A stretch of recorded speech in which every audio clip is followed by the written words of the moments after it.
Assalamualaikum warahmatullahi wabarakatuh. Kali ini kita akan melanjutkan pembahasan bab 3 dengan materi akhlak tercela kepada Allah Subhanahu wa taala, yaitu sifat nifaq. Baiklah, kita mulai pembelajaran kita dengan membaca basmalah.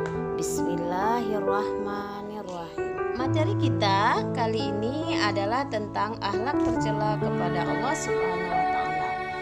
Yang pertama, pengertian sifat nifaq.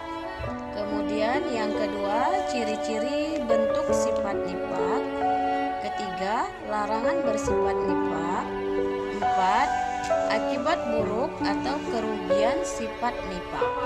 Yang kelima, membiasakan diri menghindari sifat nifaq.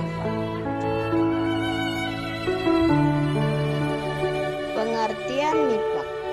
Secara bahasa, nifaq artinya berpura-pura pada agama. Menurut istilah, nifaq yaitu sikap yang tidak menentu, tidak sesuai antara ucapan dengan perbuatannya. Perilaku seperti ini pada hakikatnya adalah ketidaksesuaian antara keyakinan, perkataan, dan perbuatan. Atau dengan kata lain, tindakan yang selalu dilakukan adalah kebohongan, baik terhadap hati nuraninya, terhadap Allah maupun kepada sesama manusia. Orang yang melakukan perbuatan nifaq disebut dengan munafik. Nifaq adalah perbuatan yang menyembunyikan kekafiran dalam hatinya dan menampakkan keimanannya dengan ucapan dan tindakan. Perilaku seperti ini pada hakikatnya adalah ketidaksesuaian antara keyakinan, perkataan, dan perbuatan, sesuai yang terdapat dalam firman Allah surah Al-Baqarah ayat 14 berikut ini. Bismillahirrahmanirrahim.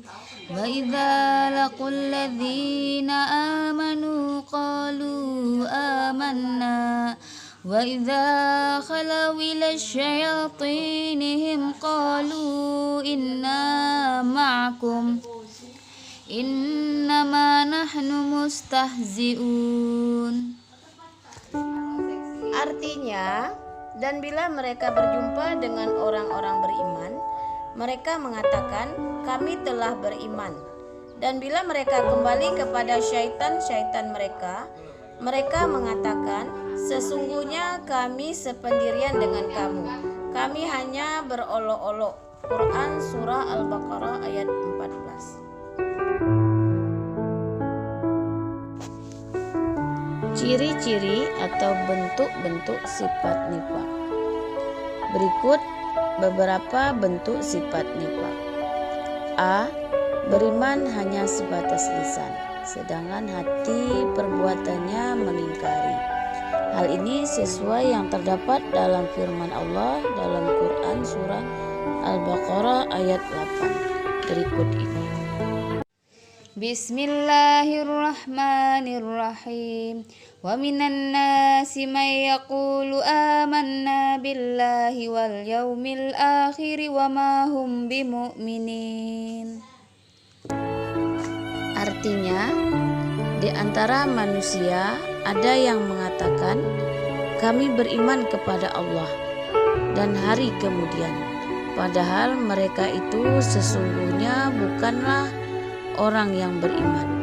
Quran surah Al-Baqarah ayat 8. Ciri dan sifat orang munafik yang selanjutnya adalah senang bicara dusta, mengingkari janji yang telah dibuat, dan sering berkhianat ketika dipercaya.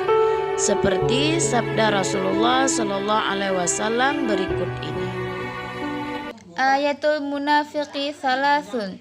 Idza haddatsa kadzaba wa idza wa'ada akhlafa wa idza tumina khana. Artinya, tanda-tanda munafik ada 3 macam. Apabila berbicara, dusta. Apabila berjanji, ingkar. Dan apabila dipercaya, berkhianat. Hadis riwayat Bukhari. Ciri orang munafik yang selanjutnya adalah bersuara terlalu kencang dengan kata-kata yang buruk ketika bertengkar. Sebagaimana hadis Nabi berikut ini. Wa idza khasama fajara. Artinya, dan apabila bertengkar maka ia curang. Hadis riwayat Bukhari. Ciri dan sifat orang munafik yang D, suka memutarbalikkan keadaan dan berbohong. Ciri yang berikutnya, tidak konsekuen dan mudah memberi janji tanpa berpikir matang. Berdasarkan penjelasan tadi, dapat kita pahami bahwa nifak adalah sikap yang sangat tercela. Sebagai seorang mukmin, hendaknya kita menghindari sikap ini, karena selain mendapat dosa, orang yang bersikap demikian juga akan dikecam masyarakat, karena seringkali merugikan orang lain. Contoh daripada sifat nifak adalah seseorang mengaku dia beragama Islam, tetapi dia tidak menjalankan sholat. Kemudian dia juga tidak melaksanakan puasa. Intinya, dia tidak melaksanakan apa yang diperintahkan oleh Allah Subhanahu wa taala. Kemudian, contoh sikap nifak yang kedua adalah tidak menjalankan amanah yang diberikan kepadanya. Misal, seorang anak diperintahkan orang tuanya untuk membeli gula ke warung. Sampai di warung, anak tersebut tidak membelikan gula. Malah dia uang tersebut dibelanjakannya untuk membeli jajan. Contoh yang ketiga adalah seorang anak berjanji di hadapan kedua orang tuanya untuk tidak melakukan perbuatan tercela. Ternyata anak tersebut tidak menepati janjinya itu. Yang ketiga, larangan bersifat nifak. Perbuatan nifak berarti perbuatan bohong dan dusta. Allah Subhanahu wa taala sangat membenci sikap ini. Demikian juga dengan manusia. Karena seringkali merugikan diri sendiri dan orang lain, karena kerugian yang dapat ditimbulkan orang munafik pada orang lain inilah Islam menghimbau umatnya agar menghindari orang-orang yang bertabiat demikian. Namun sebaliknya, Islam sangat menegakkan agar umat selalu berkata dan berbuat jujur, seperti yang difirmankan Allah dalam Quran surah Al-Ahzab ayat 70 berikut ini. Artinya, hai orang-orang yang beriman, bertawakallah kamu kepada Allah dan katakanlah perkataan yang benar. Quran surah Al-Ahzab ayat 70. Sebagai alat tercela lainnya, sifat nifak pun berakibat buruk bagi diri sendiri dan orang lain. Adapun akibat sifat nifak antara lain sebagai berikut. A. Bagi diri sendiri. Pertama, tercela dalam pandangan Allah dan sesama manusia sehingga dapat menjatuhkan nama baik diri sendiri. Kedua, hilangnya kepercayaan dari orang lain atas dirinya.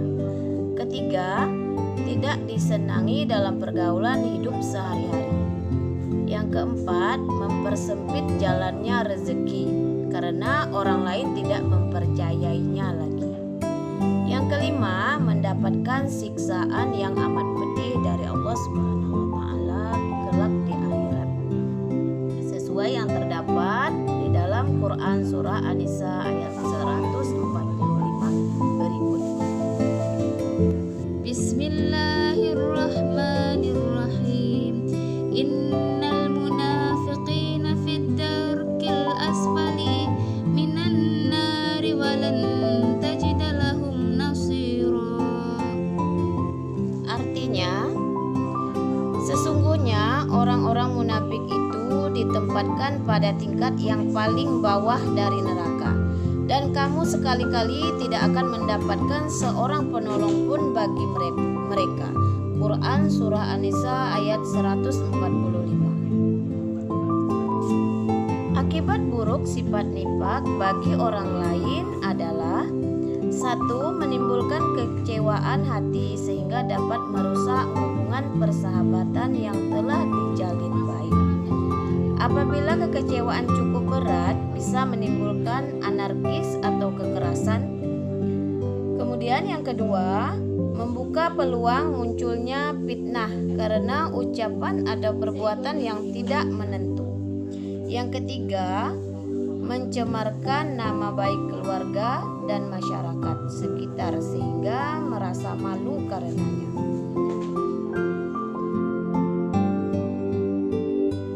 Adapun upaya atau cara kita untuk menghindarkan diri kita dari sifat nifak antara lain sebagai berikut. Yang pertama, nifak merupakan larangan agama yang harus dijauhi dalam kehidupan kita sehari-hari. Yang kedua, nifak akan merugikan diri kita sendiri dan orang lain sehingga kita dibenci dalam kehidupan bermasyarakat. Yang ketiga, nifak tidak sesuai dengan hati nurani manusia, termasuklah hati nurani kita sendiri. Keempat, kejujuran menenteramkan hati dan senantiasa disukai dalam pergaulan dan masyarakat. Itulah tadi materi yang Ibu sampaikan pada kali ini. Kemudian jangan lupa mengerjakan latihan dan mengisi absen. Insya Allah minggu depan kita akan mengadakan penilaian harian. Lebih dan kurang mohon maaf. Assalamualaikum warahmatullahi wabarakatuh.